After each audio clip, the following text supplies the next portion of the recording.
The Secret Garden, Chapter 1. Mary Lennox was the daughter of a wealthy British family living in India. She had a thin, angry face and blonde hair. She was a selfish, grumpy, and lonely girl. Her mother and father didn't care much for her. Her father was always busy with his work. Her mother, on the other hand, often spent her time at parties and outings. Therefore, they had no time for Mary. An Indian woman named Kamala had taken care of her since she was a baby. Kamala and the other maids would look after the little girl all day, trying to do whatever she said. Mary, on the other hand, would take her anger out on Kamala, which she could not show to her parents. She would give her orders, scolding her for the smallest mistake. When she was about 9, she woke up one morning to find another Indian maid beside her bed instead of Kamala. "What are you doing here?" she asked sternly. "Go and send Kamala to me immediately." The woman looked frightened.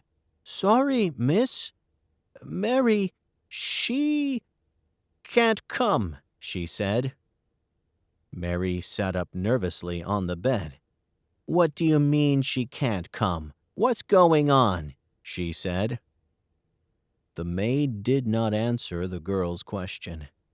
Because she had been ordered by the lady of the house not to tell Mary anything about what had happened, she just said, "Your breakfast's ready in 5 minutes, miss," and she left the room.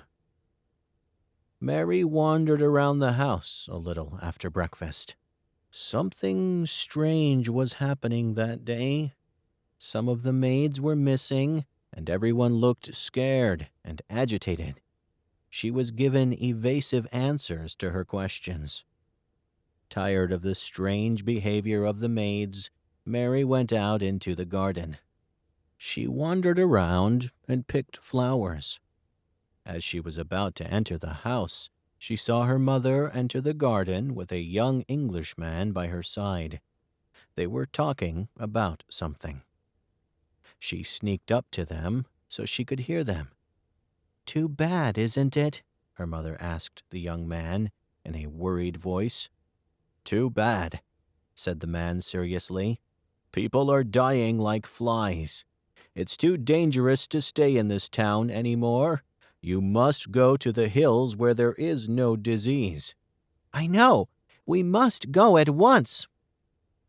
Suddenly, they heard loud cries from the servants' room on the other side of the house. "What was that?" Mary's mother asked anxiously. "I think it came from the servants' room," said the young man. They hastily walked in that direction. When they entered, they were stunned by what they saw. "Oh my God, Kamala!" cried the woman. It was what she feared. The disease had already begun to kill people in the house. "We have to do something now," said the man, and hastily grabbed her by the arm and led her out of the room. As Mary watched what had happened, she now understood everything. People had been talking about a deadly disease for some time. She had heard the servants whispering. This disease, called cholera, was killing everyone, young and old. In the weeks that followed, an epidemic of cholera killed Mary's parents and several of the maids in the house. Mary watched this whole process helplessly. She didn't let the servants into her room. She was just going to the kitchen to get something to eat and drink, and she was returning to her room without speaking to anyone. She wasn't very upset when she learned that her mother and father had passed away. Until this age, they had not shown her interest and love. So their presence or absence was the same for Mary. There was a large group of people coming in and out of the house for the funerals to be held. Among them, She saw the young man who had been talking to her mother in the garden, and she approached him. Noticing her, the man didn't know what to say for a moment. Then he said, "I'm so sorry about your mom and dad, Mary." Mary eyed the man with an expressionless face. "Thanks," she said, coldly. "She doesn't look sad. What a strange girl," thought the man. Just then, Mary whined and snapped, saying, "What am I going to do now? I can't be alone in this house. Who will look after me? Who will meet my needs?" "We'll find a way, Mary," the young man said, looking at her in surprise. She had just lost her family. He should have been understanding towards her, but it was difficult to do so in the face of this child's selfish and repulsive behavior. That evening, they placed Mary with an English family who had known her parents before. Mary had never seen such a messy and noisy house in her life.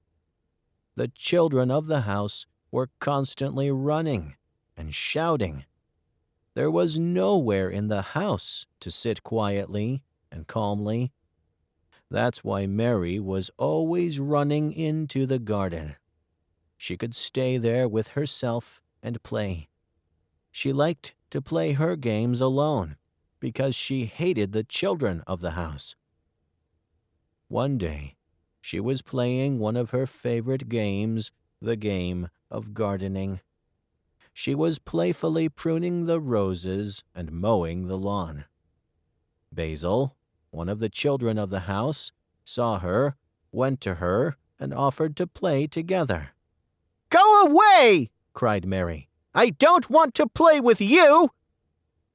Basil was angry with her for a moment, but then he began to laugh. He began to spin, dancing around Mary. He sang a funny song about Mary and her stupid flowers. This really pissed off Mary.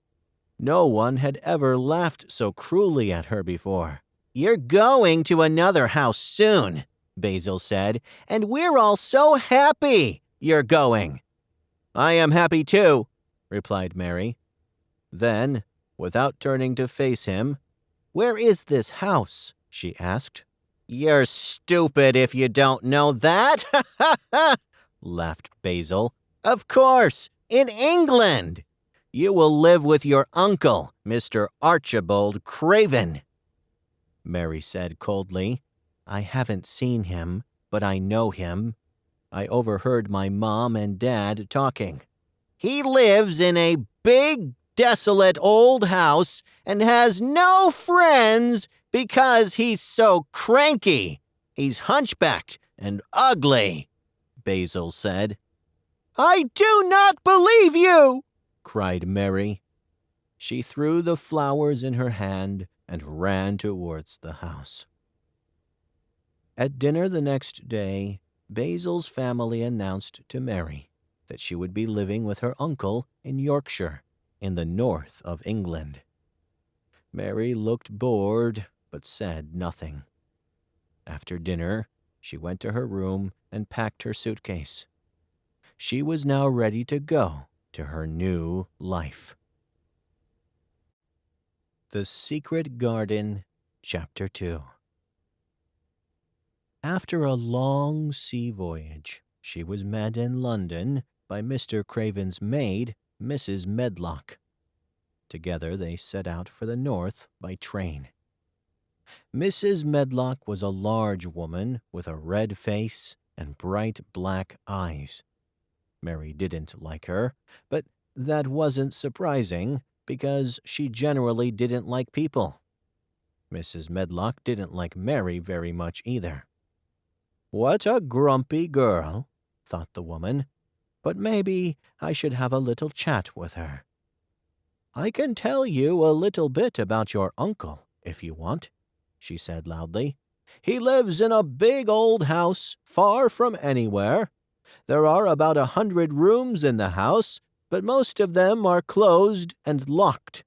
There are large and beautiful gardens around the house. Did you like this?" "It does not matter to me," Mary shrugged. "Ha ha!" Mrs. Medlock laughed. "You are such a reckless girl. Mr. Craven won't care about you anyway. He never spends time with anyone. Despite being rich, he was never truly happy until he got married." "Is he married?" Mary asked in surprise. "He married a nice, beautiful woman and loved her very much. And when she died—" "Ah, is his wife dead?" Mary asked, interested. "Yes, she's dead, and he doesn't care any more. If he is at home, he stays in his room and does not see anyone. He won't want to see you, so you have to get out of his way and do as you're told." Mary looked out the train window at the gray sky and the rain. She wasn't feeling excited about her new life at her uncle's house. The train journey took all day, and it was dark when they arrived at the station. Then they had to travel a long way by a coach to get home. It was a cold, windy night, and it was raining heavily. After a while, Mary heard a strange, wild sound. She looked out the window, but she saw nothing other than darkness. "What is that sound?" she asked to Mrs. Medlock. "It can't be the sound of the sea, can it?" "No, it's the sound of the wind blowing across the moor." "What is moor?" "The moor is a land stretching for kilometers. There are no trees or houses on it. Your uncle's house is right on the edge of the moor." Mary listened to the strange and frightening sound. "I don't like it," she thought. She looked more grumpy than usual.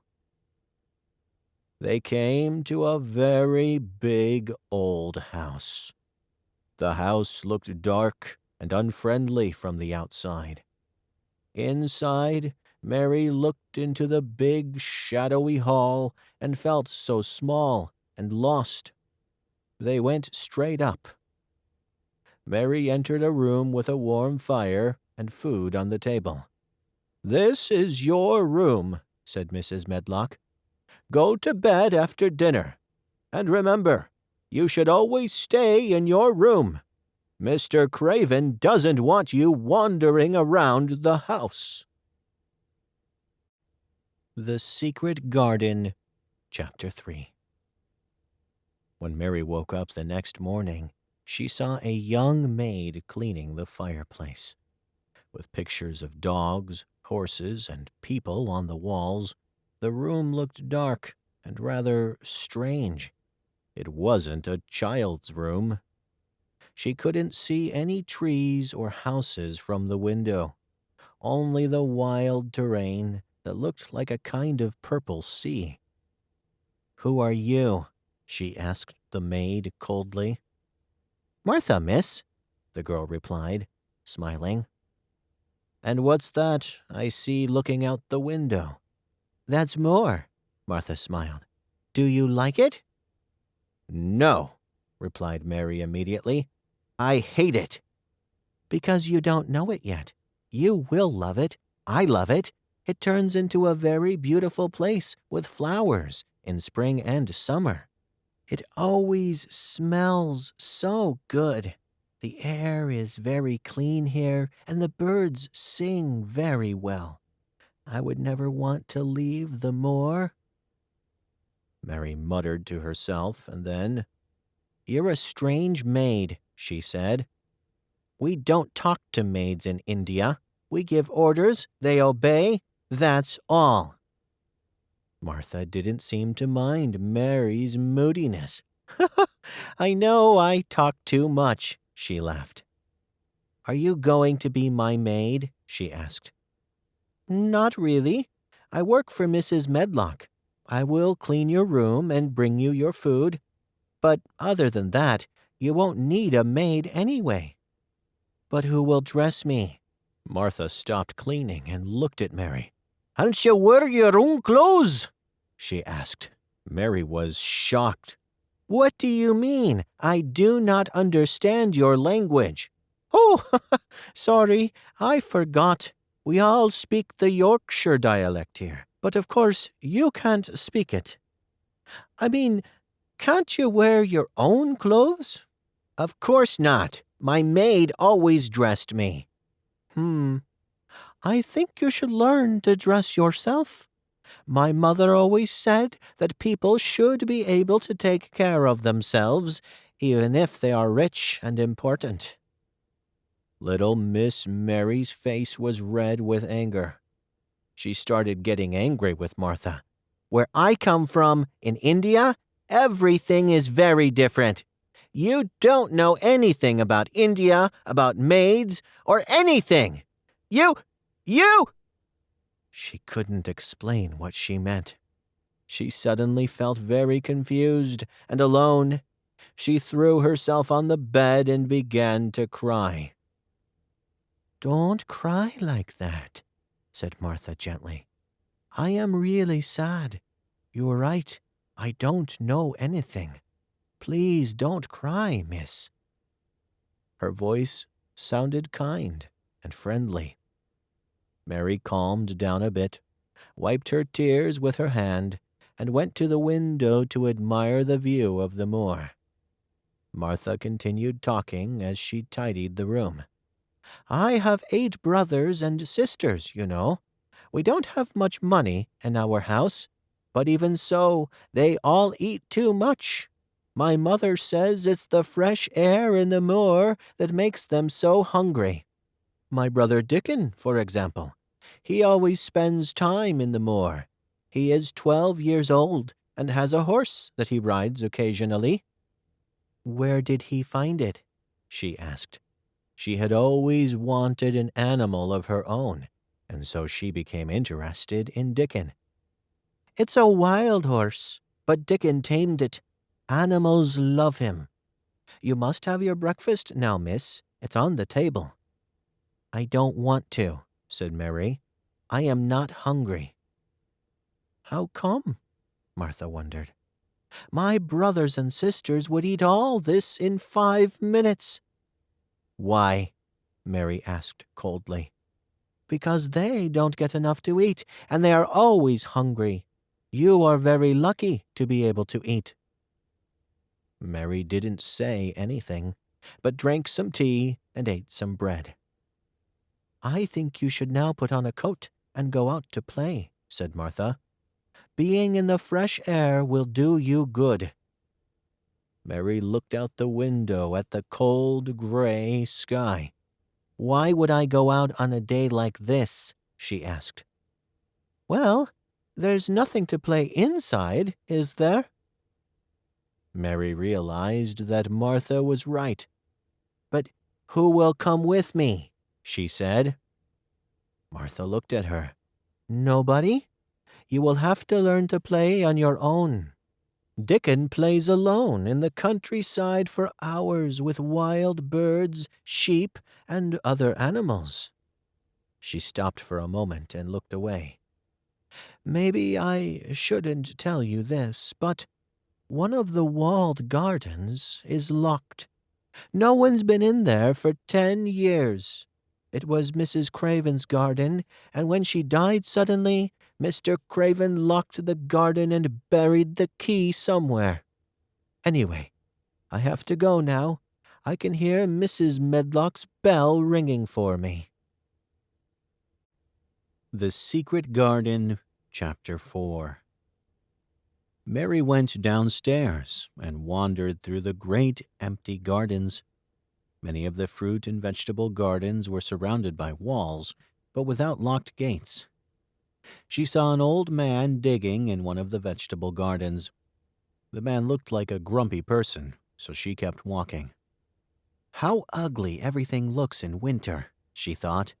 "But what about the locked garden? Why might my uncle have buried the key? If he loved his wife, Why did he hate her garden? Maybe I'll never find out. I don't think I will love him either. If I meet him, of course. He won't like me, so I won't be able to ask him. Just then, she noticed a robin singing to her from a tree on the other side of the wall. I think that tree is in the secret garden, she said to herself. There is a wall here, but it is covered with ivy. There is no way to get in. She went back to where the gardener was and tried to chat with him.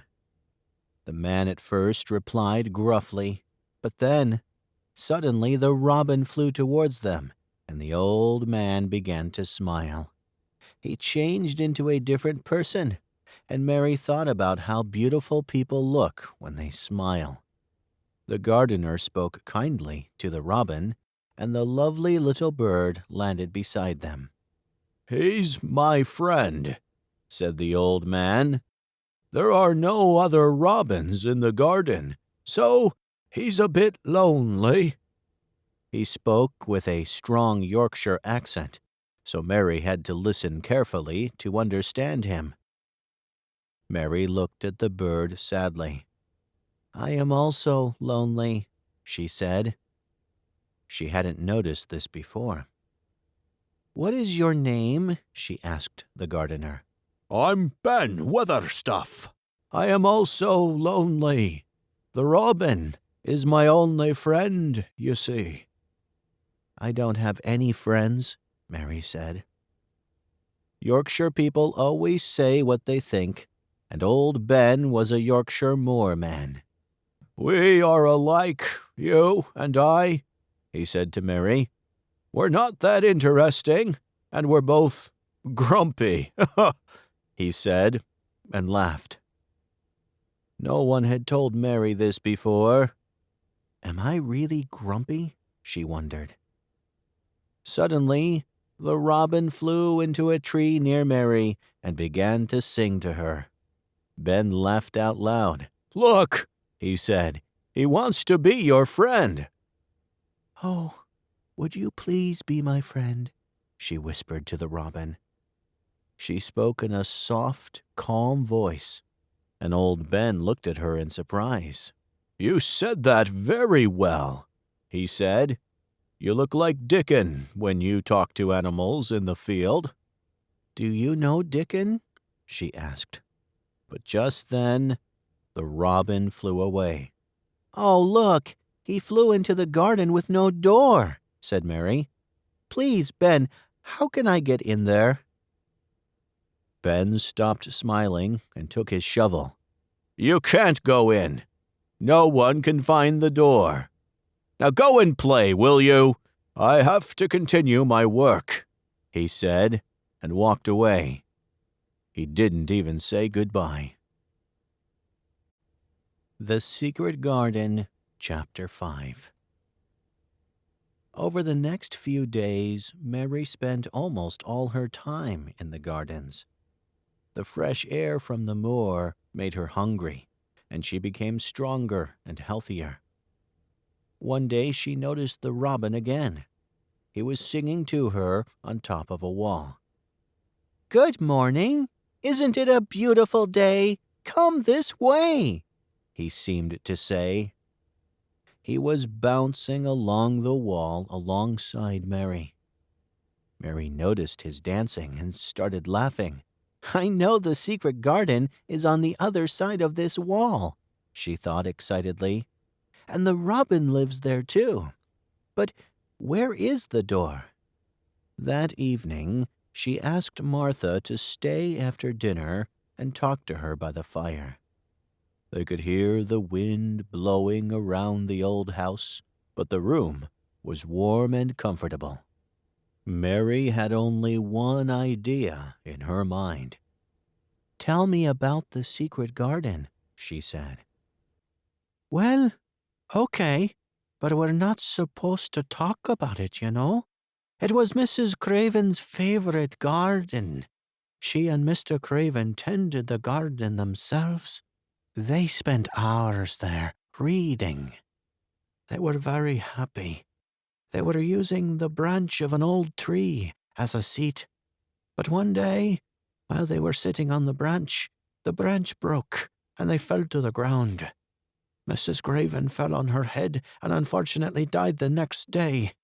Mr. Craven was slightly injured. From that day forward, Mr. Craven hated the garden and did not want anyone to enter it." "How sad," said Mary. "Poor Mr. Craven." It was the first time she felt sorry for someone. Just then, while listening to the wind outside, she heard another sound in the house. "Can you hear a child crying?" she asked Martha. Martha looked confused. "Well, no," she replied. "No, I think it must be the wind." But at that moment, the wind blew and opened their door, and they heard the cry more clearly. "I told you!" shouted Mary. Martha immediately shut the door. "It was the wind," she repeated. But she wasn't speaking in her usual way, and Mary didn't believe her. The next day it was very rainy, so Mary did not go out. Instead, she decided to wander around the house, and she glanced at some of the 100 rooms Mrs. Medlock had told her about. She spent all morning walking in and out of dark, quiet rooms filled with heavy furniture and old paintings. She saw no maids, and she heard a cry on her way back to her room for lunch. "It's like the crying I heard last night," she thought. Just then, Mrs. Medlock appeared with her keys. "What are you doing here?" she asked sternly. "I didn't know which way to go, and I heard someone cry," Mary replied. "You didn't hear anything. Now go back to your room. If you don't stay there, I'll lock you in." Mary did not like Mrs. Medlock's manner at all. She looked like she wanted to hide something. She said to herself, "There was someone crying. I know he was there, and I will find him soon." She was almost having fun in Yorkshire. The Secret Garden, Chapter 6. When Mary woke up 2 days later, the wind and rain had completely disappeared, and the sky was a beautiful blue. "Spring will be here soon," said Martha happily. "You will love the moor full of flowers and birds." "Can I go to the moor?" she asked. "Of course you can go. But you've never walked long distances, have you? I'd like to take you to our cabin, but I don't think you can walk 7 kilometers there." "But I would like to meet your family," said Mary. Martha looked at the little girl for a moment. She remembered how bad-tempered Mary was when she first arrived, but now Mary seemed interested and friendly. "Let me ask my mother," said Martha. "She can always think of a good plan. She is a reasonable, hard-working, and kind person. I think you'll love her when you meet her." "I like Dickon, for example, even though I've never seen him." "And you wonder what he will think of you?" "He won't like me," said Mary. "No one usually likes me." "So, do you like yourself? That's the important thing." "No, not really. Well, I actually never thought of that before." "Well, I have to go now. Today is my day off, so I'm going home to help my mother with the housework. Goodbye, little miss. See you tomorrow." Mary felt more alone than ever when Martha left, so she went out. The sunlight made the gardens look different. This beautiful change in weather even made it easy to talk to Ben Weatherstaff. "Can you smell spring in the air?" asked Ben. "Something is growing deep in the ground." You will soon see little green shoots appearing. They are young plants. Watch them." "I will watch," replied Mary. "Oh, here's the robin!" The little bird landed on Ben's spade. "Does anything grow in the garden where this bird lives?" "What garden?" said Ben in his gruff voice. "You know, the secret garden. Are the flowers over there dead?" She really wanted to know the answer. "Ask the robin," said Ben crossly. "He's the only one who's been in there in the last 10 years. 10 years is a long time, thought Mary. She was born 10 years ago. She walked away thinking about these things. She had begun to love the gardens, the robin, Martha, Dickon, and their mother. Before she came to Yorkshire, she never thought she could love anyone. She was walking by the long wall of the secret garden.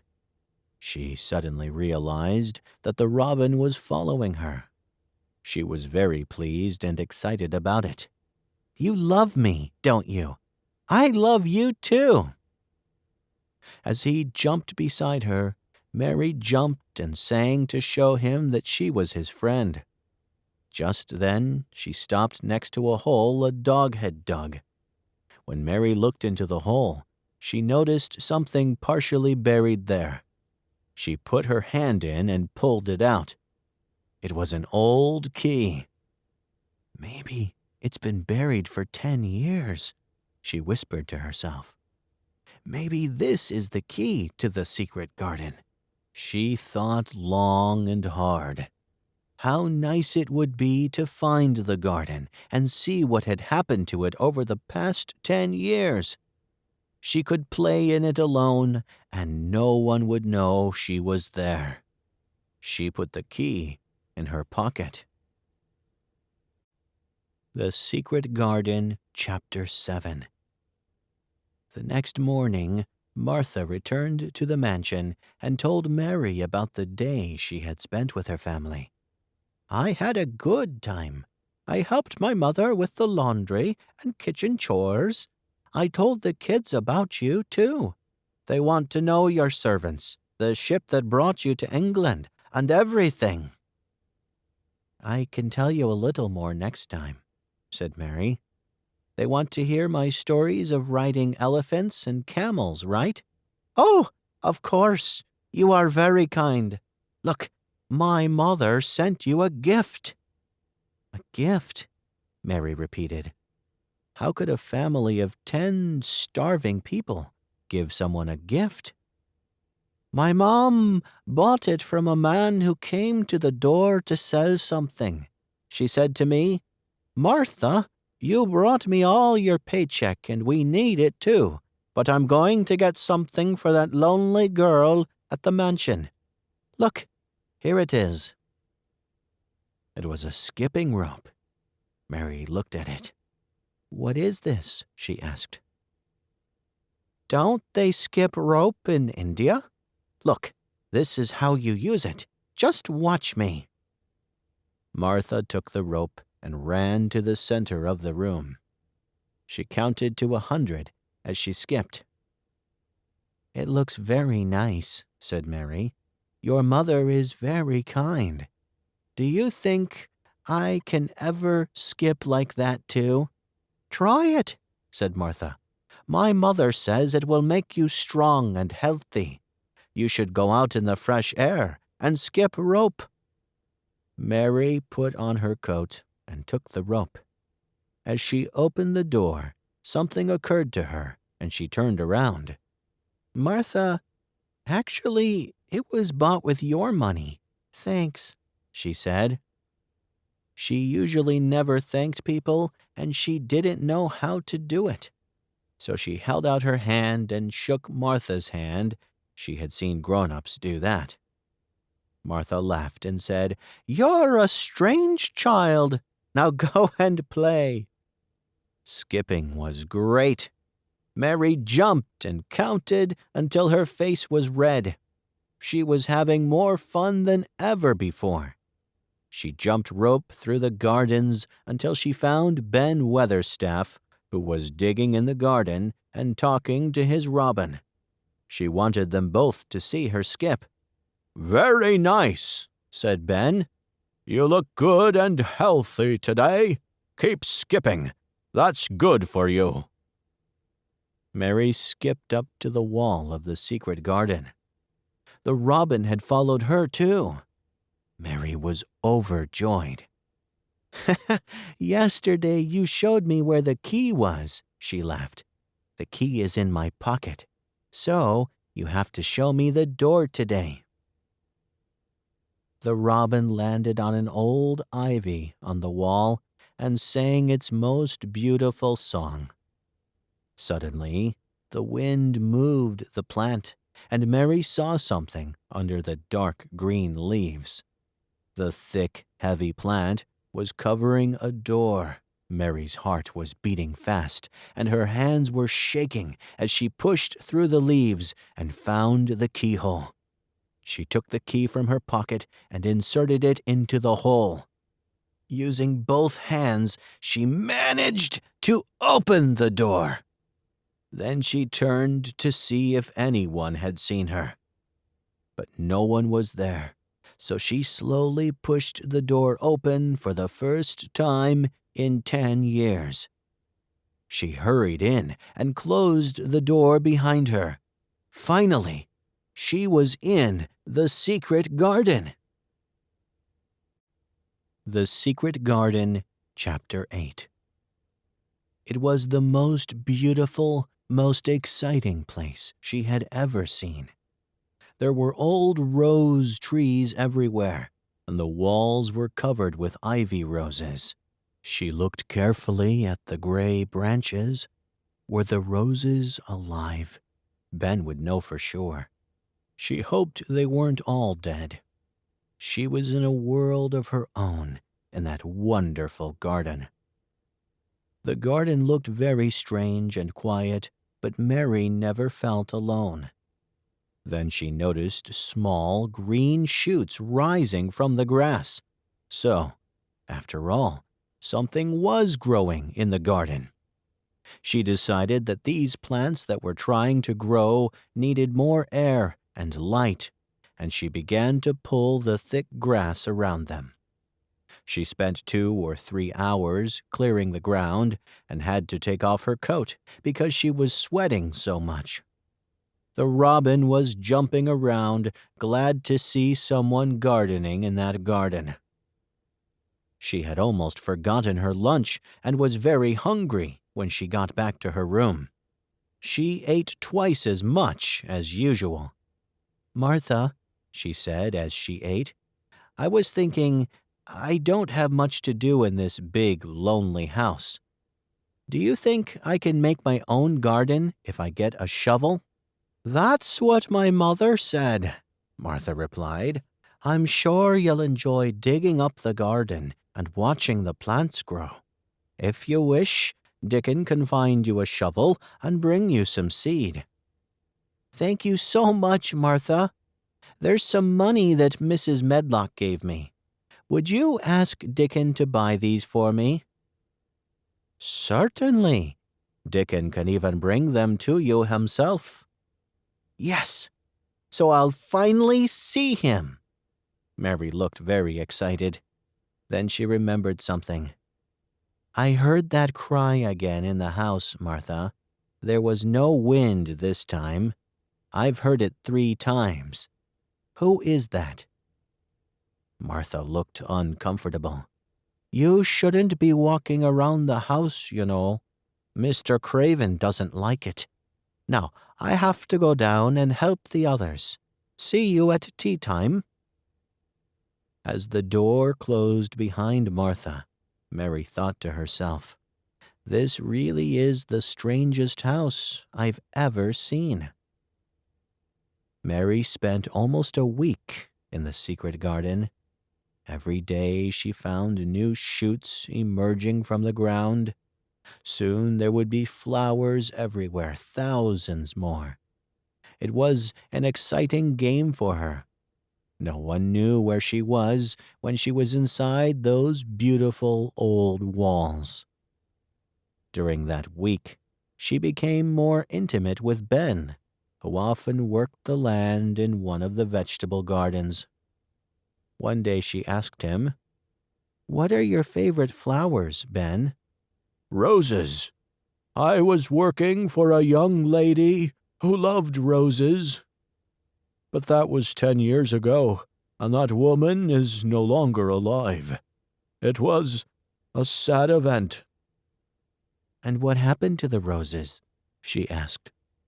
"They stayed there, in the garden." "If the rose branches look dry and gray, are they still alive?" she asked. This was very important to know. "They give green shoots in the spring, and then... But why are you so interested in roses?" he asked. Mary's face reddened. I wanted to pretend I had a garden. After all, I have no one to play with." "Well, that's true," said Ben. He seemed sorry for her. Mary, too, was convinced that she loved old Ben, although he was grumpy. The Secret Garden, Chapter 9. She skipped rope until she came to the woods at the end of the gardens. Suddenly, a pleasant melody came to her ears. She walked in that direction. There was a boy right in front of her.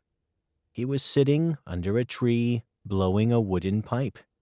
He was a healthy, red-faced boy with bright blue eyes. He was about 12 years old.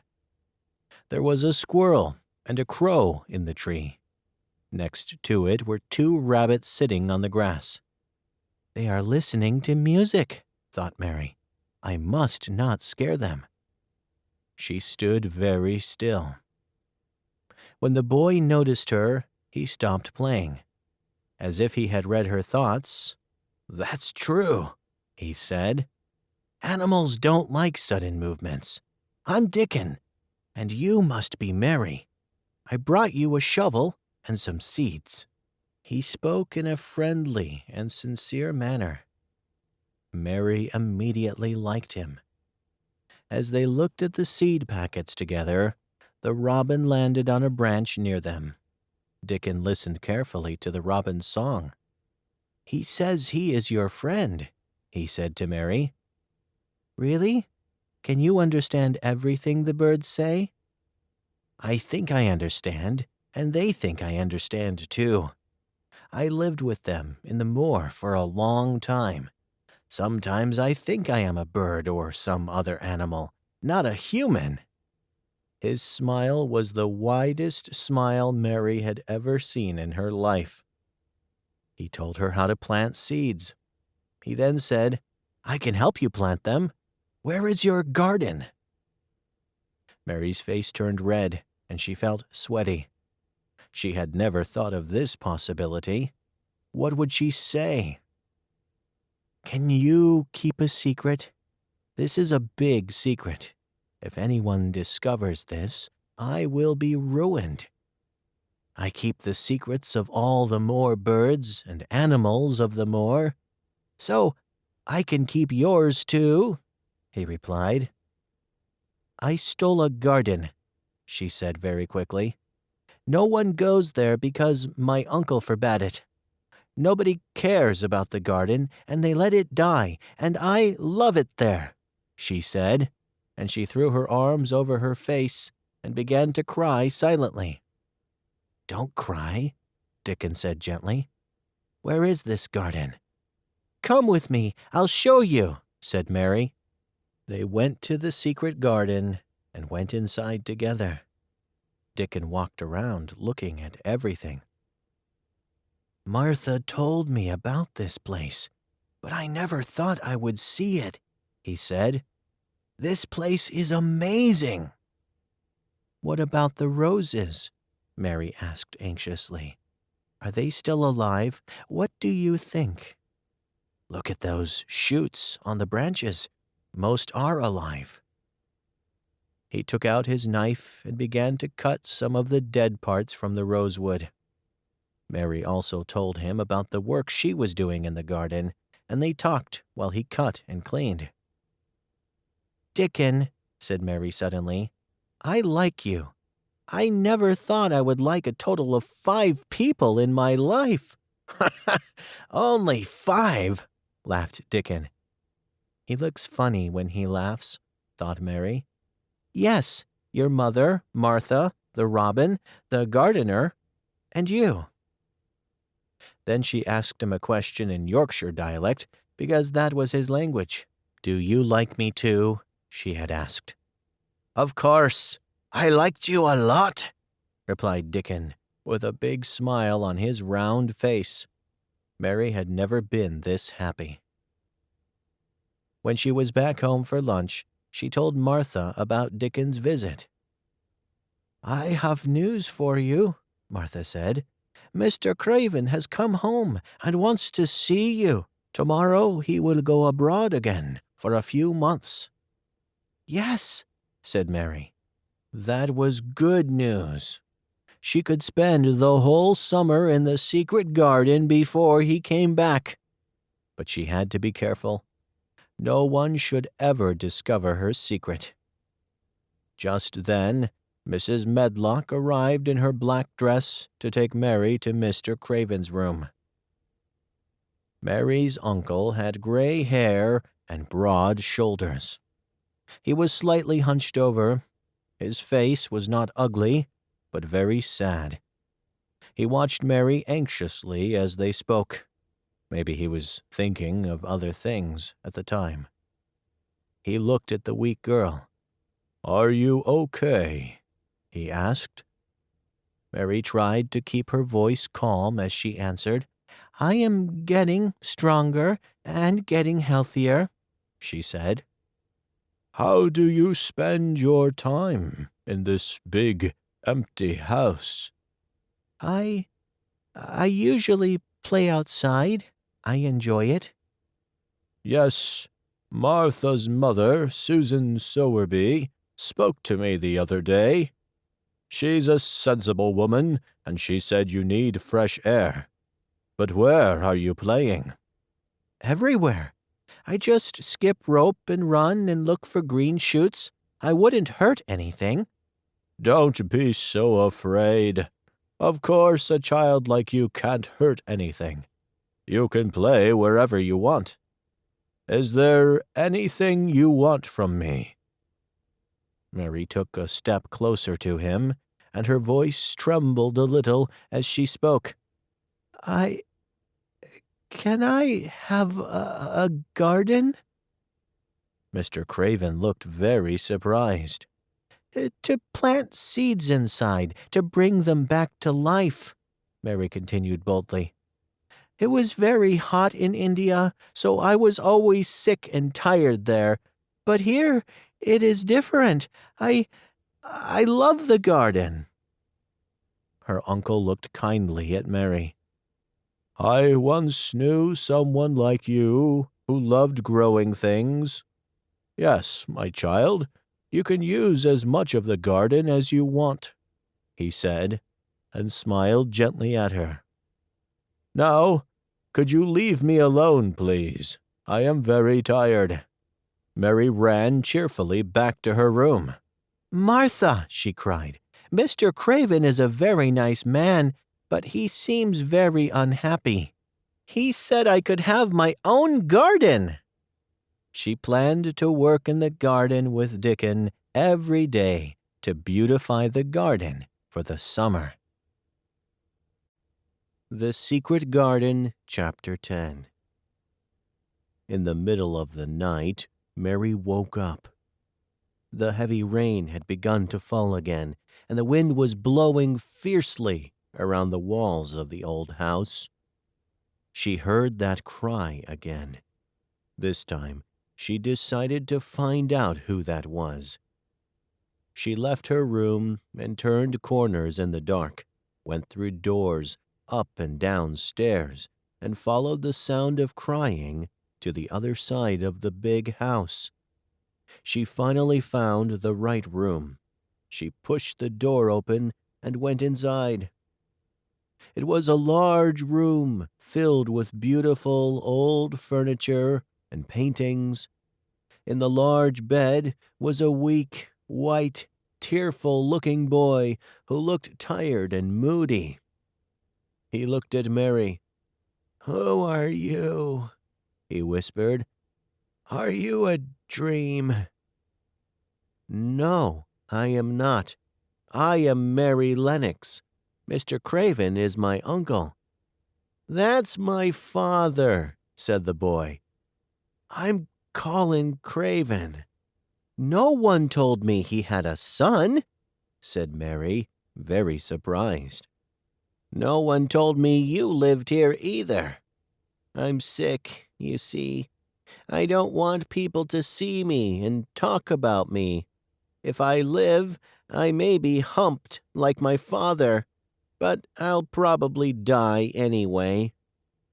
"What a strange house this is," said Mary. "Lots of secrets. Does your father come to see you often?" "Not often. He doesn't like to see me because it reminds him of my mother. She died shortly after I was born. I guess that's why he hates me." "Well, why do you say you're going to die?" she asked. "I was always sick. I almost died a few times, and my back has never been strong. My doctor is sure I will die. But my doctor is also my father's cousin, and he's very poor, so he wants me dead. When I die, my father's entire money will be his. He gives me medicine and tells me to rest. We once had a good doctor from London who told me to get out into the fresh air and try to heal. But I hate fresh air. And one more thing, all servants have to do as I ask, because if I get angry, I get sick." Mary thought she liked this boy, even though he looked very strange. She asked him a lot of questions and told him about her life in India. "How old are you?" the boy asked suddenly. "I am 10 years old, and you must be 11, replied Mary, forgetting to be careful. "Because right after you were born, the gate must have been locked and the key buried. And I know that was 10 years ago." Colin sat up in bed and looked very interested. "What gate? Who locked it? Where is the key?" "I want to see. I'll have the maids tell you where it is. They will take me there. You can even come if you want." "Oh, please, don't do that," cried Mary. Colin looked at her. "Why? Don't you want to see it?" "Yes, but if you get them to open the door, it will never be a secret again. But we can go there every day and play if only we know. We can help bring the garden back to life." "I see," Colin said slowly. "Okay, this will be our secret. I've never had a secret before." "And maybe," Mary added, "if you can't walk, I can find a boy to push your wheelchair, and we can get there together, the three of us, without anyone else. You'll feel better outside, I am sure." "I would love it," he said. "I think it would do me good to get some fresh air in a secret garden." Mary did not tell him that she was able to enter the secret garden for the time being. They chatted until late. Mary told him of the moor, of Dickon, of Ben Weatherstaff, and of the robin. Colin listened to them all with great interest. He started smiling and looking much happier. "I am happy that you are here," he said. "You should come and see me every day. But now I'm tired." "I will sing you a song," My maid Kamala used to do that in India," said Mary, and she began to sing in a beautiful, soft voice. Before long, Colin fell asleep. He had happy dreams that night. The next afternoon, Mary visited Colin again, and Colin seemed very pleased to see her. He had sent his nurse and had not told anyone about Mary's visit. Mary hadn't told anyone either. They read some of his books together and told each other stories. They were amused and laughing loudly when the door suddenly opened. Dr. Craven and Mrs. Medlock entered. They almost collapsed to the ground in surprise. "What is going on here?" asked Dr. Craven. Colin sat up straight. He looked just like an Indian prince to Mary. "This is my cousin, Mary Lennox," he said calmly. "I like her. She should visit me often." "Oh, sorry, sir," said poor Mrs. Medlock to the doctor. "I don't know how she discovered him. I told the servants to keep it a secret." "Don't be a fool, Medlock," said the Indian prince coldly. "No one told her. She heard me cry and found me herself. Bring our tea now." "I'm afraid you're sweating a lot, son," Dr. Craven said. "This is not good for you. Remember that you are sick." "I want to forget," said Colin. "I'll be very angry if Mary doesn't visit me. She makes me feel better." Dr. Craven didn't look happy when he left the room. "What a change in the boy, sir," said Mrs. Medlock. "He is usually so disagreeable towards all of us. He seems to really like that weird little girl. He looks better, too, doesn't he?" Dr. Craven reluctantly had to accept the situation. "Yes," he said. "He seems so—" His voice trembled with anger. The Secret Garden, Chapter 11. It had been raining for all the next week, so instead of visiting the garden, Mary went to talk to Colin every day. But one morning she woke up early and saw the sun entering her room, and she immediately ran to the secret garden. She didn't even wait for her breakfast. The weather was sunny and warm, and thousands of shoots were starting to emerge from the ground. Dickon was already there, digging the garden with a crow and a small fox by his side. "Have you seen the robin?" he asked Mary. The little bird was flying back and forth as fast as he could, carrying bits of dry grass. "It is building a nest," whispered Mary. They watched the robin for a while. Then Mary said, "I have to tell you something," and continued excitedly. "You know Colin Craven, right?" "Yes, I know who he is," said Dickon. "I met him, and I will help him heal." "This is good news," said Dickon. He had a big smile on his face. "We were all sorry that he was sick." "He's afraid he'll become a hunchback, like his father. I guess that's what made him sick." "Maybe we can bring him here and rest him under the trees. It will do him good." That day, Mary and Dickon got so caught up in their gardening that they didn't realize how time passed. When Mary came home that evening, Martha and the maids were having trouble with Colin. "He's been so mean to all of us all afternoon because you didn't come," she said. "Well, I was busy. He will have to learn not to be so selfish," said Mary coldly. She had forgotten how selfish she was in India. "Now let me go and see him." He was lying in bed, and looking tired when she entered his room. He did not turn to look at her. "What is your problem?" Mary asked crossly. "My back and head hurt. Why didn't you come this afternoon?" "I was working in the garden with Dickon." "If you stay with him instead of talking to me, I won't let that boy come into the garden." Mary was suddenly very angry. "I will never come to this room again if you send Dickon away." "You will have to come if I want. I'll have the servants bring you here." "Oh, would you do that, my prince?" "Maybe you can make me come, but no one can make me talk to you. I won't even look at you. I'll look at the ground."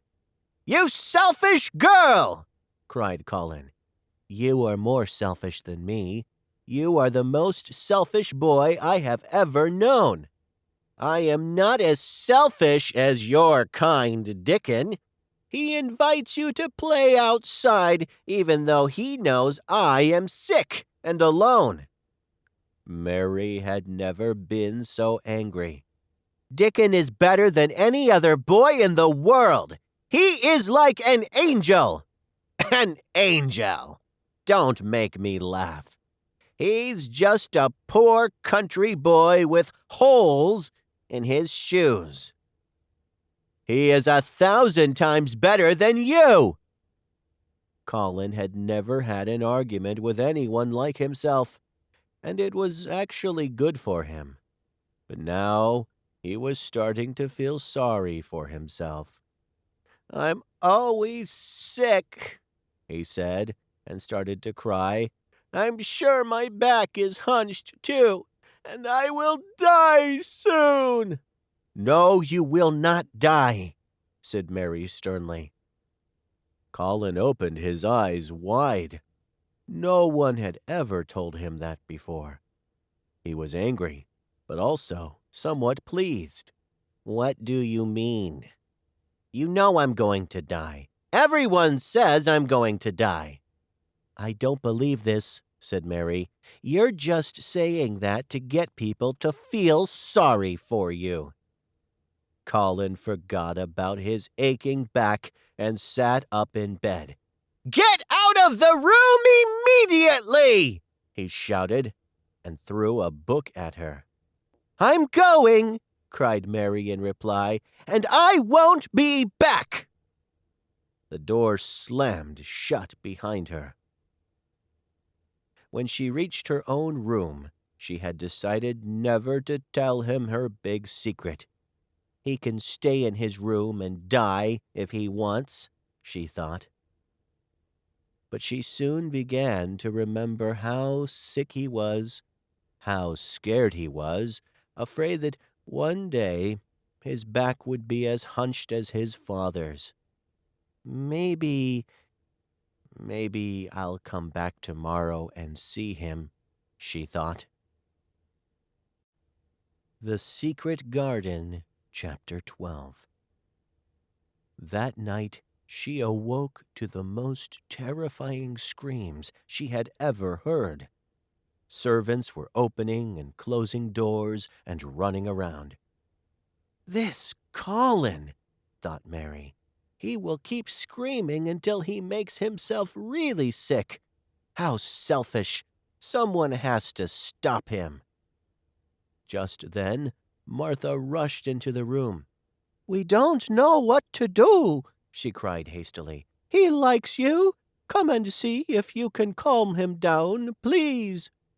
"Well, I was so offended by him," said Mary, and jumped out of bed. "I'll go with you anyway." "That will be great," said Martha. "He needs someone like you to talk to. That will give him something new to think about." Mary ran to Colin's room next to his bed. "Stop screaming!" she cried angrily. "Shut up now! I hate you! Everyone hates you! If you keep shouting like that, you will die, and I hope you die." The screams stopped immediately. It was the first time she had spoken to Colin so angrily, and he was shocked too. But the boy continued to cry silently to himself. "My back is crooked. I can feel it. I know I'm going to die." Big tears rolled down his face. "Do not be silly," cried Mary. "There is nothing wrong with your back. Martha, come over here and help me look at his back." Martha and Mrs. Medlock were standing in the doorway, their mouths half open, looking at Mary. They both looked very scared. Martha moved forward to help, and Mary looked carefully up and down Colin's slender white back. Her face was serious and angry at the same time. The room was very quiet. "There's nothing wrong with your back," she said at last. "Nothing. Straight as mine." For Colin, these words were very important. All his life he had been afraid to ask questions about his back, and that fear had made him sick. Now an angry little girl had told him that his back was straight, and Colin believed her. He was no longer afraid. They were both calmer now. He held out his hand to Mary. "I guess if we can go out to the garden together occasionally, I can be sure I won't die," he said. "I am very tired now. Will you stay with me until I fall asleep?" The servants went out quietly. "I will tell you all about the secret garden," whispered Mary. "It's full of roses and beautiful flowers. Birds like to build their nests there, as it is very quiet and safe. And maybe our robin—" But Colin was already asleep. The Secret Garden, Chapter 13. The next day, as usual, Mary met Dickon in the secret garden and told him about Colin. Mary liked Dickon's Yorkshire dialect and was trying to learn it herself. She tried to have a little talk with him. "We mought get poor Colin our sunshine and lost note him." Dickon laughed. "Ha, ha, ha! Well done! I didn't know you could speak Yorkshire. You're right. We must get Colin into the garden as soon as possible." That afternoon, Mary went to see Colin. "I'm sorry that I said I would send Dickon away," said Colin. "I hated you when you said he was like an angel." "Well, he's a funny angel, but he understands wild animals better than anyone." Suddenly, Mary realized that this was the right moment to tell him. She held his hands. "Colin, this is important. Can you keep a secret?" "Yes, yes," he whispered excitedly. "What?" "We found the door to the secret garden." "Oh, Mary! Will I live long enough to see it?" "Of course you will live. Do not be silly," said Mary. Colin told Mrs. Medlock and the doctor that he wanted to go out in his wheelchair. At first, the doctor was worried that the boy would be too tired, but when he heard that Dickon was going to push the wheelchair, he agreed. "Dickon is a responsible boy," said the doctor. "But do not forget—" "I told you I want to forget I'm sick," said Colin in a princely voice. "Do you not understand? I feel better when my cousin is with me." Of course, it was very important that no one saw Colin, Mary, or Dickon entering the secret garden. Colin ordered the gardeners to stay away from that part of the garden. The next afternoon, Colin was carried downstairs by a male servant and placed in his wheelchair outside the front door. Dickon came with his crow, 2 squirrels, and a fox. He began to gently push the wheelchair away from the house into the gardens. Mary walked beside the chair. Spring had literally arrived now, and it seemed very exciting to Colin, who had lived inside for so long. He sniffed the warm air from the moor and watched the small white clouds in the blue sky. Shortly after, he heard Mary say, "Here, I found the key, and this is the door, and this is the secret garden." Colin covered his eyes with his hands until he was inside the 4 high walls, and the door closed again. Then he looked at the roses climbing the old red walls, the pink and white flowers on the fruit trees, the birds and butterflies everywhere. The sun warmed his face, and he suddenly realized that he felt different. "Mary! Dickon!" he called. "I will be fine. I will live forever and ever." Dickon told Colin the names of all the plants as he pushed the wheelchair across the garden. The sun was shining, the birds were singing, and there were interesting things to see in every corner of the garden. The 3 children talked and laughed, and in the afternoon the 3 of them began to speak the Yorkshire dialect together. "I will come here every afternoon," said Colin. "I want to watch things grow." "Soon you will be strong enough to walk and dig the garden. You will be able to help us with the gardening," said Dickon gently. "Do you really think I can walk and dig?" Colin asked. "Of course. You have legs like us." "But they are not very strong," replied Colin. "They tremble and I'm afraid to stand on them." "You will stand on them when you want to use them," Dickon said. The garden was silent for a moment. Suddenly, Colin heard a crackle, and "What was that noise?" he asked quietly. Mary turned her head and noticed Ben Weatherstaff's angry face staring at her over the garden wall. "What are you doing in that garden, young lady?" he yelled. He hadn't seen Colin and Dickon. "The robin showed me the way, Ben," she replied. You! He stopped yelling and gaped at the sight of Dickon pushing a boy in a wheelchair across the grass towards him. "Do you know who I am?" asked the boy in the chair. Old Ben stared. You have your mother's eyes," he said in a trembling voice. "Yes, I know you. You are Mr. Craven's son, the little boy with the hunched back." Colin had forgotten that he had suffered from back pain before. "My back is as straight as yours!"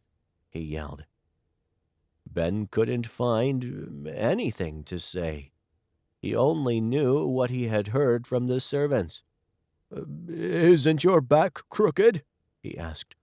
"Or are your legs not crooked?" That was too much. Colin was angry, and it made him feel powerful. "Come here, Dickon!" he shouted and tossed his blanket. Dickon was at his side in an instant. Mary felt sick with fear. Could Colin stand up? Then Colin's slender feet were on the grass, and he was standing, holding Dickon's arm. He looked oddly tall and held his head high. "Look at me!" he shouted at Ben. "I stand as straight as any kid in Yorkshire."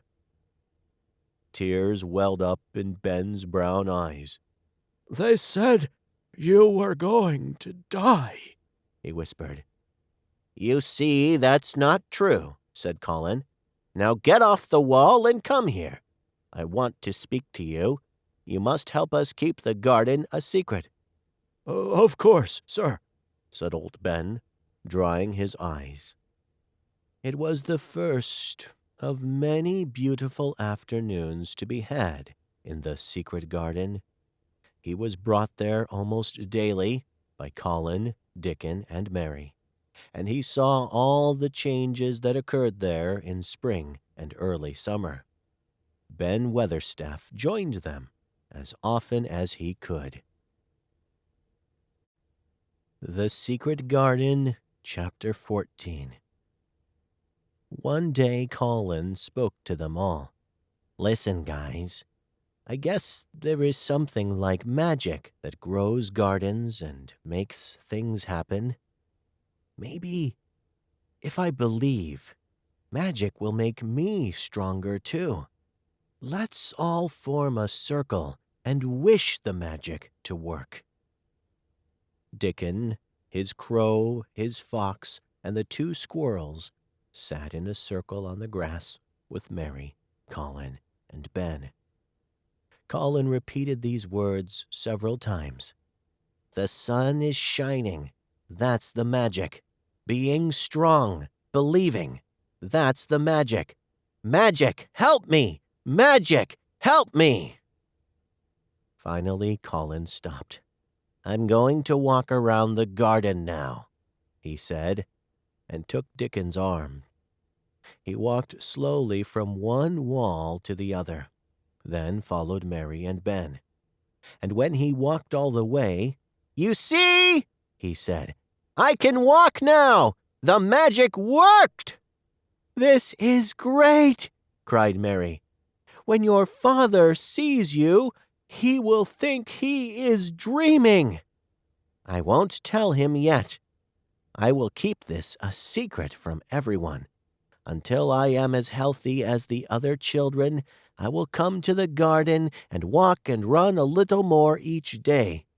Then, when my father comes home, I will go to him and say, Here I am, Dad. You see?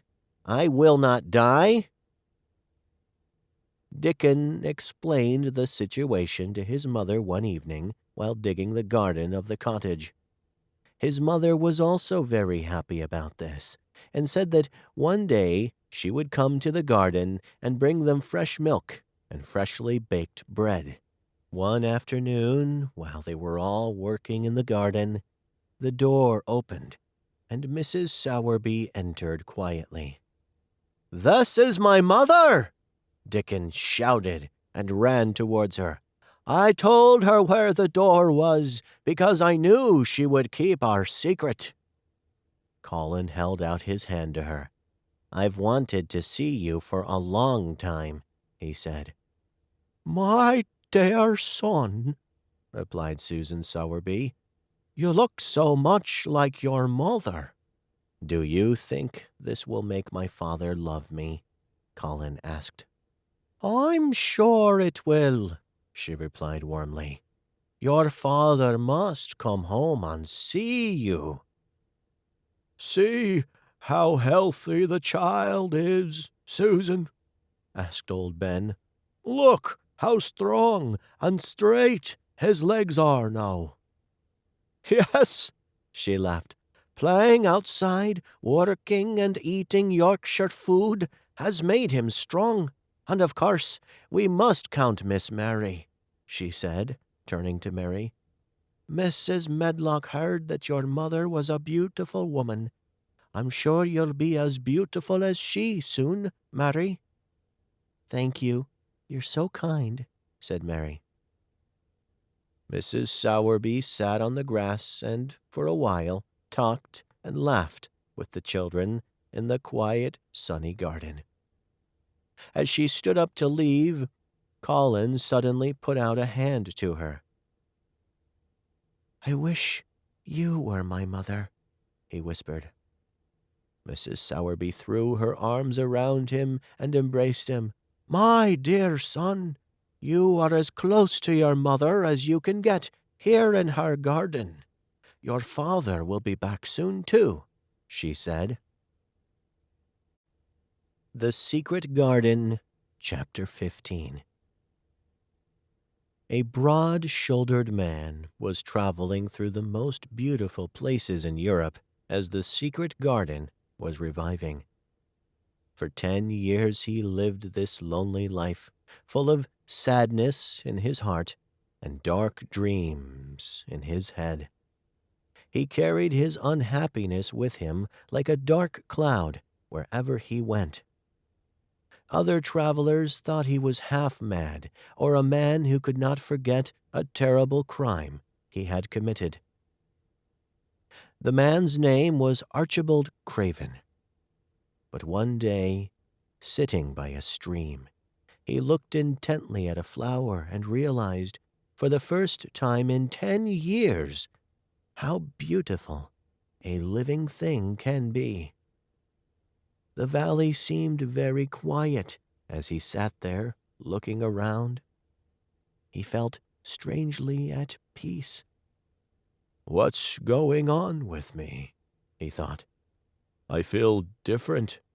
I almost feel like I've come back to life." At that moment, hundreds of miles away in Yorkshire, Colin saw the secret garden for the first time and said, "I will live forever!" But Mr. Craven did not know that. He slept better than usual that night in his hotel room. As the weeks passed, he began to think about his home and his son. One evening, at the end of summer, sitting quietly by a lake, he felt that strange calmness again. He fell asleep and had a very realistic dream. He heard a voice calling him. His young wife's voice was sweet, clear, and happy. "Archie! Archie! Archie!" "Darling!" He jumped. "Where are you?" "I'm in the garden," said the beautiful voice to him. And then the dream ended. When he woke up in the morning, he remembered his dream. "She says she's in the garden," he thought, "but the door is locked and the key is buried." The next morning, Mr. Craven received a letter from Sowerby. She asked him to come home, but did not give a reason. Mr. Craven thought about his dream and immediately decided to return to England. He was thinking of Colin on the journey back to Yorkshire. "I wonder how he is. I wanted to forget him because he makes me think of his mother. But maybe I'm wrong. Susan Sowerby says I have to go home. She thinks I can help him." When he got home, he found Mrs. Medlock in a confused state. "He's very strange, sir," Mrs. Medlock said. "He looks better, that's true, but I don't get it. He used to even scream at the idea of fresh air, but now he spends all his time outside in his wheelchair with Miss Mary and Dickon. He's in the garden right now." "In the garden!" repeated Mr. Craven. Here were the words in that dream. He hurriedly left the house and went to a place he had not visited in a long time. He found the door with the ivy on it and stood outside for a moment, listening. "Are there voices coming from inside the garden?" he thought. "Are there children whispering, laughing, running? Or am I going crazy?" And then there was laughter and shouting, and the door opened. A tall, healthy, handsome boy ran into the man's arms. Mr. Craven looked into his son's smiling eyes. "Father," said Colin, "can you believe this? Even I can't believe it. What healed me was the garden, Mary, Dickon, and magic. We've kept it a secret until now. I don't think I'm going to die anymore. I believe I will have a long and beautiful life." Mr. Craven put his hands on the boy's shoulders. He did not speak for a moment. "Let's go into the garden, son," he said at last, "and tell me everything."